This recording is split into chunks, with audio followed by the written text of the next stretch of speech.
Hi friends, question देखते हैं। The floor of a rectangular hall is 24 metre long and 18 metre wide.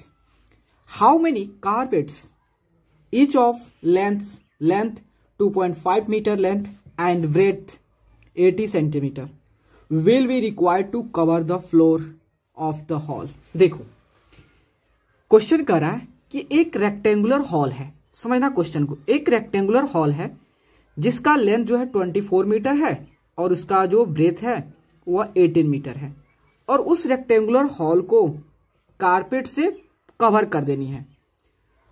और उसमें जो है प्रत्येक जो कारपेट जो बिछाए जा रहे हैं सभी का जो डायमेंशन दैट मींस उसका लेंथ ब्रेथ सेम है।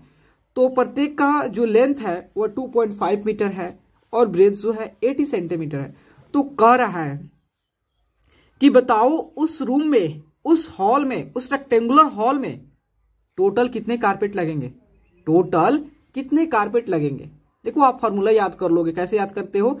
Number of carpet equal to area of the room by area of one carpet, ऐसा निकालते हैं ना। लेकिन आपको फील नहीं होता ना, मैं आज फील कराता हूं क्वेश्चन कैसे। देखो, मान लेते सपोज, देखो यहाँ पर क्या है, रूम है, हॉल है, ठीक है। एक आपका रेक्टेंगुलर हॉल है। क्वेश्चन समझिएगा तो अच्छा से आपको फील होगा। रेक्टेंगुलर हॉल है, ठीक है। अब देखिए, इस रेक्टेंगुलर हॉल में हमें क्या बिछाना है? कारपेट बिछानी है। तो मान लेते हैं एक कारपेट जो है इतना है, ठीक है। दूसरा एक कारपेट इतना है। तो देखो, ये जो टोटल हमारा रूम है और इस रूम में क्या, इस हॉल में हमें क्या बिछाना है? कारपेट बिछाना है। तो अभी बताओ, ये कारपेट जो बिछा दिया मैंने, तो रूम के इतने सरफेस को क्या करे? ढक दिया। बाकी इतना सरफेस बचा हुआ, तो एक और कारपेट हमने बिछा दिया, ठीक है। तो अब रूम को इतना ढक दिया, एक और कारपेट बिछा दिया, रूम को इतना ढक दिया, एक और बिछा दिया, इतना ढक दिया। ऐसे ऐसे पूरी कारपेट को हमने बिछा देते जा रहे।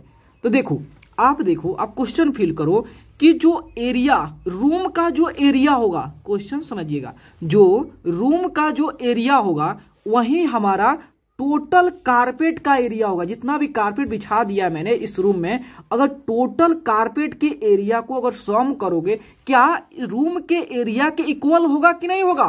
ऑफ कोर्स इक्वल होगा। देखो, मैं आपको समझ, area of the room, area of the room equal हो जाता है area of whole carpet, whole carpet, संपूर्ण कारपेट, ठीक है।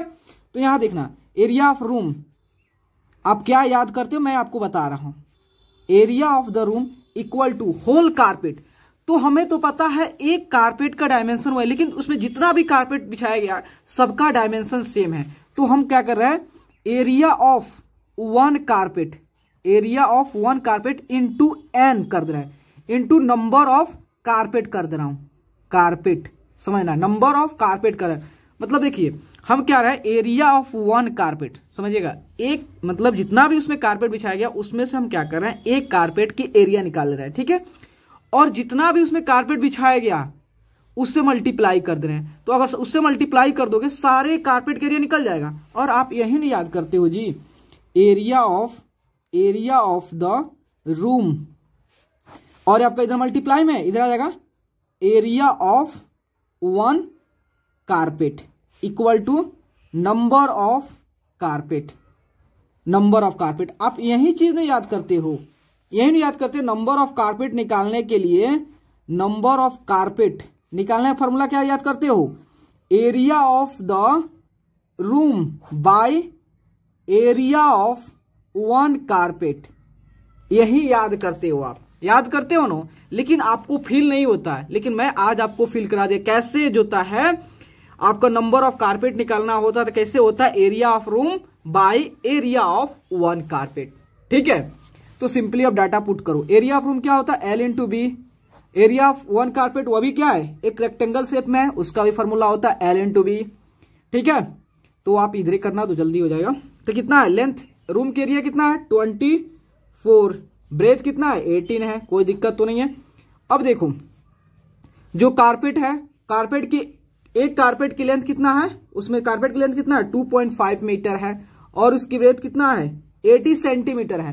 तो आप जानते हो, यहां पे देखो, मैं आपको समझा दे रहा हूं। 80 सेंटीमीटर दिया है, ठीक है। सेंटीमीटर को मीटर में करने के लिए क्या करोगे, 100 से डिवाइड, तो आपका मीटर में हो गया। तो यहाँ 80/100 आएगा, तो 100 कहां शिफ्ट हो जाएगा, ऊपर चला जाएगा, ठीक है। तो देखो ये डेसिमल हटेगा, तो यहां पे मैं आपको समझा दूं, ठीक है।